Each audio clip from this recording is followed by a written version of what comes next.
Hello and welcome to another edition of Social Cohesion in Action. I am Ethan Hall, the Project Officer within the Department of Social Cohesion, Culture, Youth and Sport of the Ministry of the Presidency. With us today we have Ms. Kathy Smith, a business owner who have worked in many private sector organizations holding various positions. She has an interest in corporate marketing and seeing people experience financial breakthrough. Also, we have Mr. Will Campbell, who, as you know, is a psychologist, trainer, and lecturer of the University of Guyana. Here is Mr. Campbell. Thank you, Mr. Eason Hall. This episode, we're going to look at economic empowerment and particularly financial management in difficult times. With me is Ms. Kathy Smith, and she will guide us through this discussion. She will provide us with a wealth of information. Ms. Smith, thank you for joining us today. Thank you for having me. Right. So in this, as a result of this pandemic, a lot of people are losing income. There has been a reduction of income in households, and we want to focus a little bit on households. People have been laid off. Some people have, are only working part-time now. And some people are unable to work because their area of work is not needed at this time. How do people manage? How do families manage in a situation where they have a reduced income? I think this situation, we have never experienced such a situation in Guyana. Anybody say probably have experienced it maybe years and years back. So it's something new that families are trying to cope with. Right. And as you rightfully mentioned, maybe mother, father would have lost job, or maybe just the mother. The homes also might have adult siblings that are contributing, or adult children. One of them would have lost their job.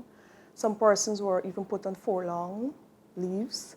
Some persons are told to come in only 2 days a week, right. 3 days a week. So it's a bit difficult. So the income that I'm accustomed to, that confidence, financial confidence that I'm accustomed to, I'm no longer receiving that. So I'm home. I am trying to make myself relevant. I am trying to figure out how can I continue to pay my bills. So there's a lot of stress in homes. But what I want families to know, that there's a light at the end of the tunnel. This will change. Even coming here to this interview, I thought to myself, there is it, I'm going into a building to have a conversation with someone. Yes, we are social distancing, but a few weeks ago, it was unimaginable to think that we will actually meet together. So that light, we are seeing that light. So families just know that things will get better. But I want to give some advice as to how we can focus. However, I want us to focus or center our discussion around something I like to call necessity before luxury. Necessity before luxury. Tell us about that. So as we give families advice today, I want to focus or center our discussion around something called necessity before luxury. This is a term I would have learned as a young adult from one of my mentors. I had a conversation, at that time I was a teacher, and I had a conversation with that teacher who said to me that he would have purchased a motorcycle to attend the University of Guyana, and I was prepared to attend the University of Guyana. So he said, Kathy, I think you should buy one. So I went to my mentor and I said to him, I'm about to buy a motorcycle. Without looking at me, he asked me, where would you park it? I said, where I'm living. Second time, he said, where would you park it, madam? I said, where I'm living, sir. Third time, still not looking at me, where would you park it? And I said to him, of course, I'm living at my grandmother's home. And I smiled, and he smiled with me, because right there, we realized that Kathy was going to park her luxury at her grandmother's necessity. So that is what I want families to focus on. Whatever advice is given here today, think of your necessity before your luxury. Some persons might say, I don't have luxury, but I want to differ. I think our luxuries are things that we are indulging in that we cannot afford. So my luxury might be different from you, even in terms of costs. My luxury can simply be $20,000 worth. Yours can be $1 million. But whatever we are indulging in that we cannot afford, that's our luxury. That's a luxury to us. Definitely. Our necessities are simple. They are our basic needs: food, clothing, and shelter. However, there's a gentleman called Dave Ramsey, financial management expert and author, who spoke of the four wall, and in that he said that transportation can be considered a form of luxury. Transportation in the sense of Owning a vehicle, definitely. So many times persons might see a vehicle as a form of asset, but if you look at it, you are unable to invest that vehicle into any returns because assets should work for us, should bring income. All it's doing for us is to pick up the children, go to church, to work, to school, to buy groceries, so it's a necessity. So food, clothing, shelter, and we can have transportation. So I want to advise families on force. One, create a budget. Definitely a budget is needed. We don't have money. You might say we don't have money. Why should I prepare a budget? But I want to differ on that.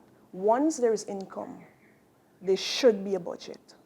For person, no matter how small it is, there should be a budget. For persons who are in traditional employment, 8 to 4:30, you can start with your pay slip.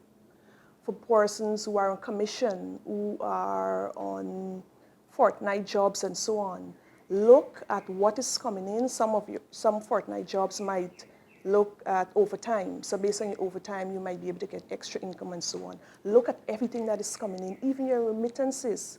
And many Guyanese have what we call side hustle. Look at all of those things. Put your income together. As a family unit, you can sit and do that. The parents now have the opportunity to empower their children, to let the kids know, you know what? You were eating, you were spending, but this is how it was being done. So we are here together. Let us put the budget together. Once you know your income, the next step is to focus on your expenses. All right. I'm trying to zero in to make sure I understand what you're saying. That when I do my budget, I should involve all the income that I get, including the $100 that auntie, whatever sends through Western Union, the little extra hustle that I do on the side. All of those should be included in my budget. I should plan the spending of every cent that comes in. Definitely, because the reason for those income is for you to spend. So if you don't know what you have, how much you have, you won't know how much you need to spend. And that is a problem with us. We get and we spend, not knowing that maybe if a full dollar, we can only spend 20 cents of that dollar, because the other 80 cents has to go towards bills and other financial commitments that we have. So we need to put our income down. We need to figure out how much we have. And when our income is there, then we try to figure out our expenses. Okay. And when we get the difference, that number that we come up with, that is all that we have. But our intention now is to save that number we want to save. We want to put aside, you know what? This is my income, this is my expenses. Income is 5,000, expenses 4,000. All we have remaining is 1,000. Put that aside. Are you saying that if I make a small amount that somehow I can find that I can save? We must be able, once there is income, a budget must be able to, you must create a budget and you must put aside something.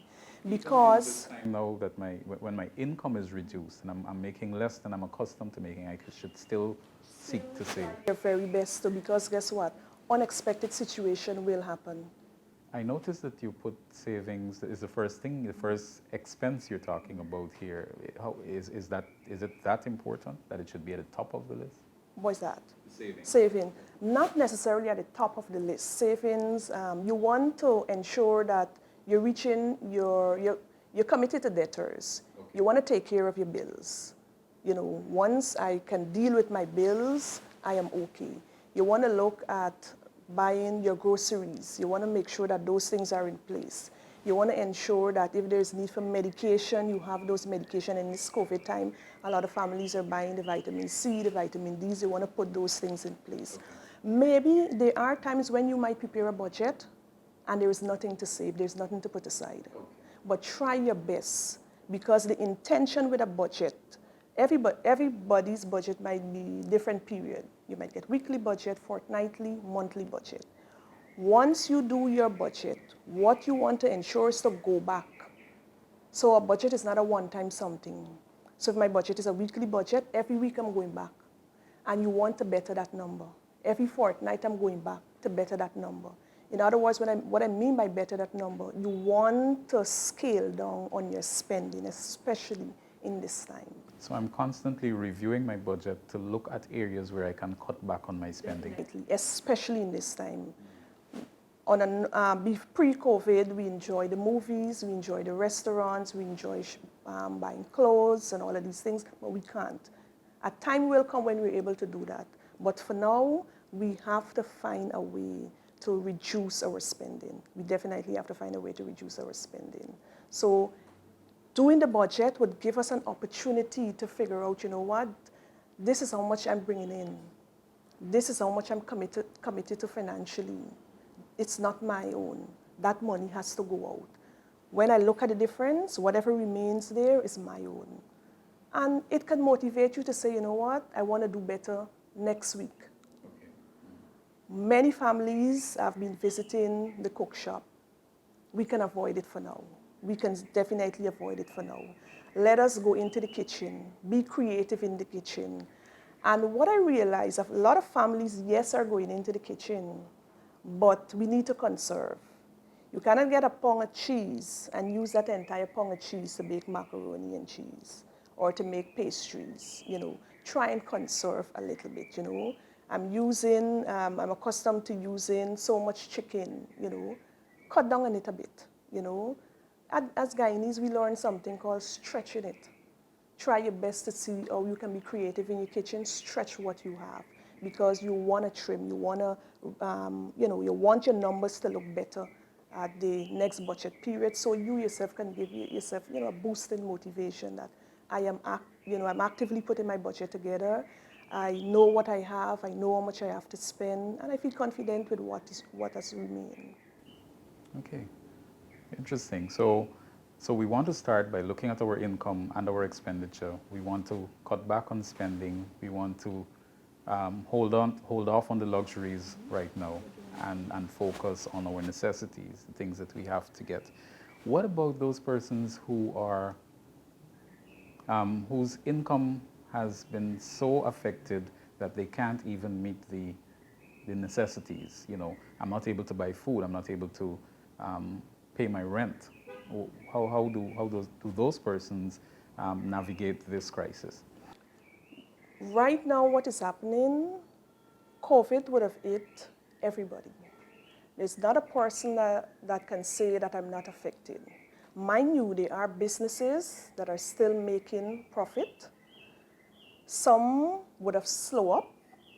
Some people are still enjoying an income.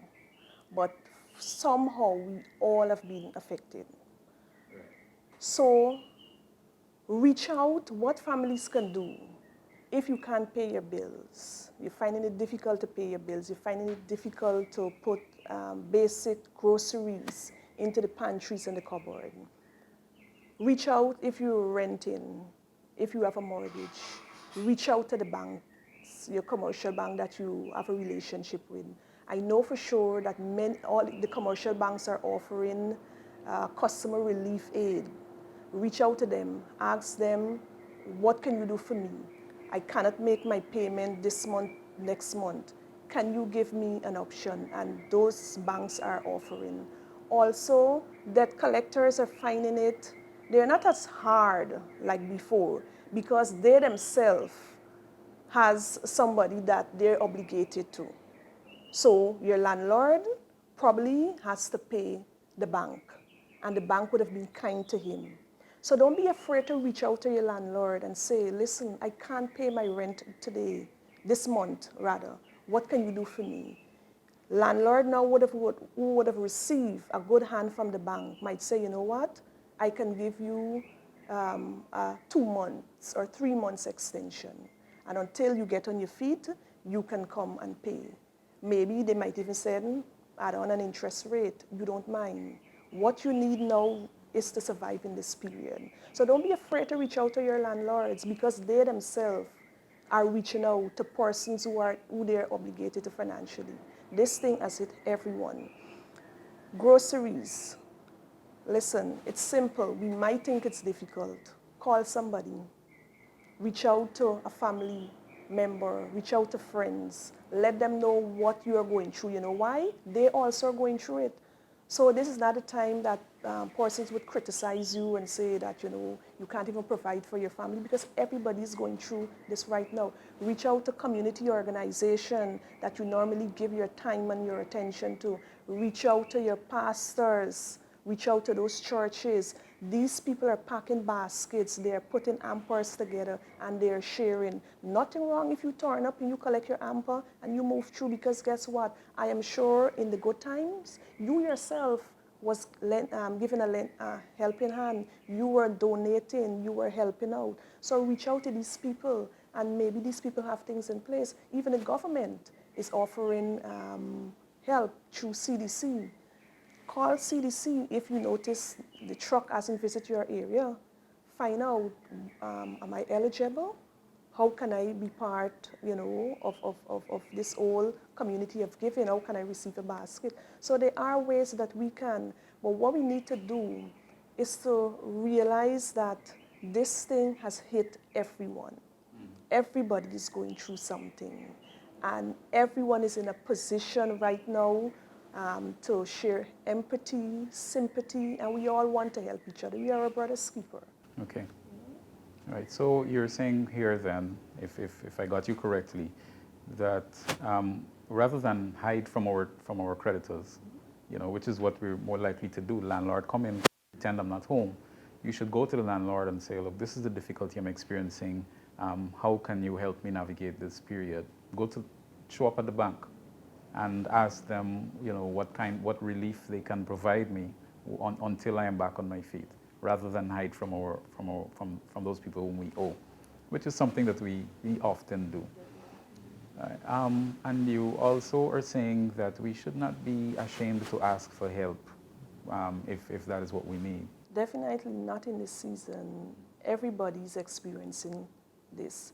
And as I said, even companies that are, because contrary to the popular belief that everything is going under, down and under, that is not true. There are companies who are hiring. Really? Definitely, there are companies who are hiring.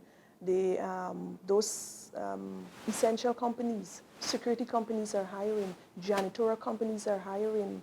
Yes, you never saw yourself as a janitor, but janitorial work, their janitorial companies have a position they call corporate service.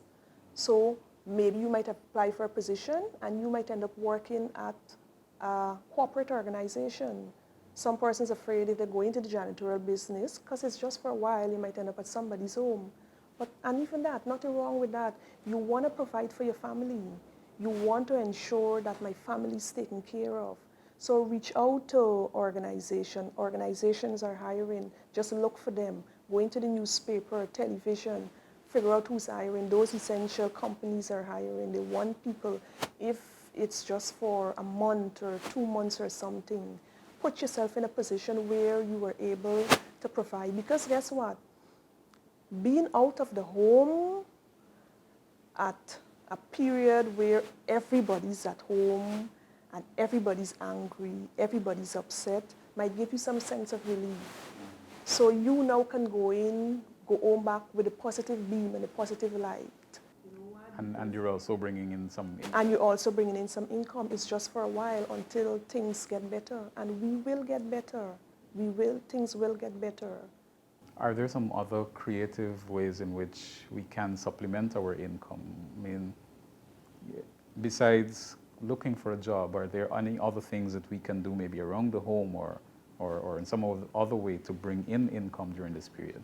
I remember listening to a presentation and the facilitator said, somebody asked her, are you a writer that speaks or a speaker that writes? And of course, she took the opportunity to define herself. This is the period where we want to hold on to both. I'm a speaker, that's writes. I'm a writer, that speaks. So look back at those talents that you have, re-examine them. Because of our full-time commitment, 4 to 8, 8 to 4:30, 8 to 5, 6 o'clock, we have forgotten that we can bake, that we can sew, that we're good at presentation, we're good at teaching, we're good on the computer, we can design things. We forget about all of those things and we commit ourselves to the organization that is taking care of us financially. Go back to that. See what you can offer. Mommy is out of a job, or maybe she's still working and daddy's out of a job. But mommy now, who has a talent of baking cake and pastry, midnight, she can make the sacrifice to get it done. Or in the afternoon when she gets home, she get an order, prepare that cake, prepare those pastry.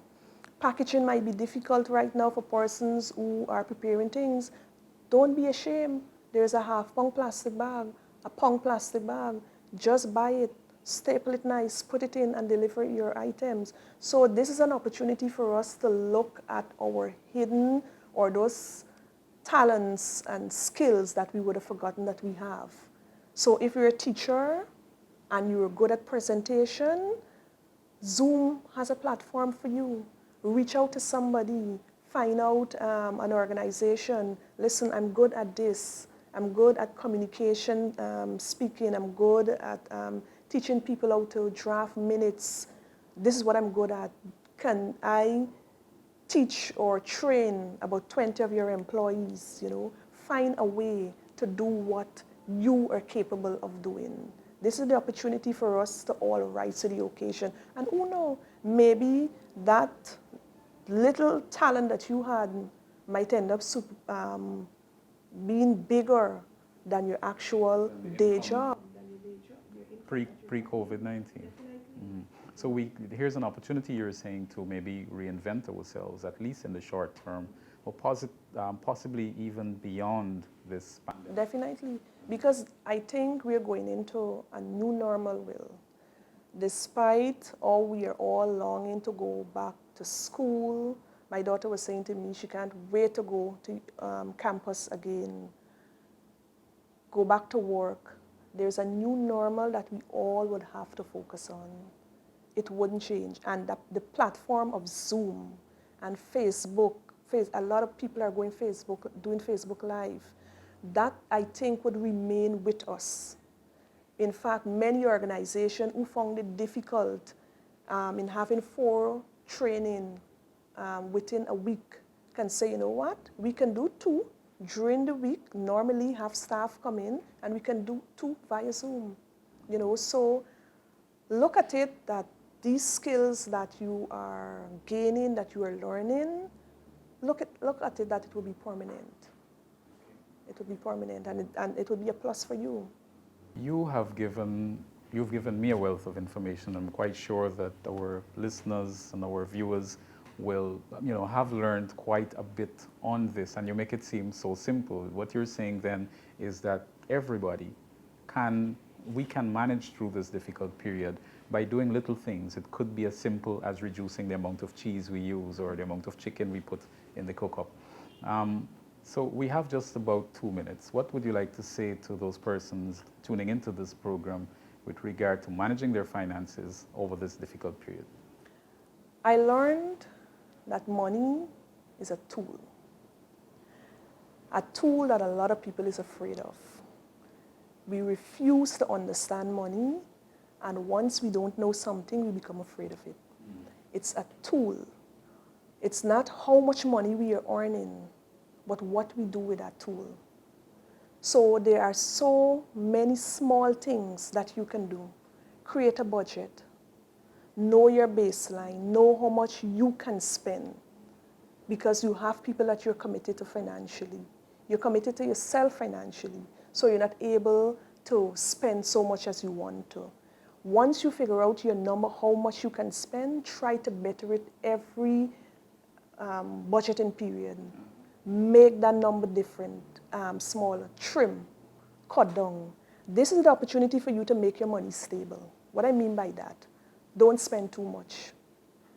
Don't spend too much. Businesses might say you're encouraging the people not to spend, but guess what? It's just for a period. We will get over this. Trim your money. Try to figure out how you can use your talents and your passion to help to bring in income. You know, whatever it takes for you to get done, you can do. There's also a saying that say the best time to plant a tree was 20 years. The next best time is now. So forget about how you would have mismanaged your money. You didn't get the right job that you wanted. You didn't go after the right career. Look at it now. Today is the day. You can start now. You can get yourself in a position of financial freedom. And it's small. It takes little things to get yourself there. Because financial freedom not only focus on the amount of money that you have in the bank account, but that confidence in yourself, that stability within you. You know, so get to that place, and these are small things that you can do to get towards financial freedom. Thank you very much for the wealth of information that you've shared with us, Kathy, and I'd like to thank our viewers and listeners for tuning in. We hope that you have learned as much as I have learned from this program. So until next time, manage those finances, cut back on the spending, focus on your necessities and not your luxuries.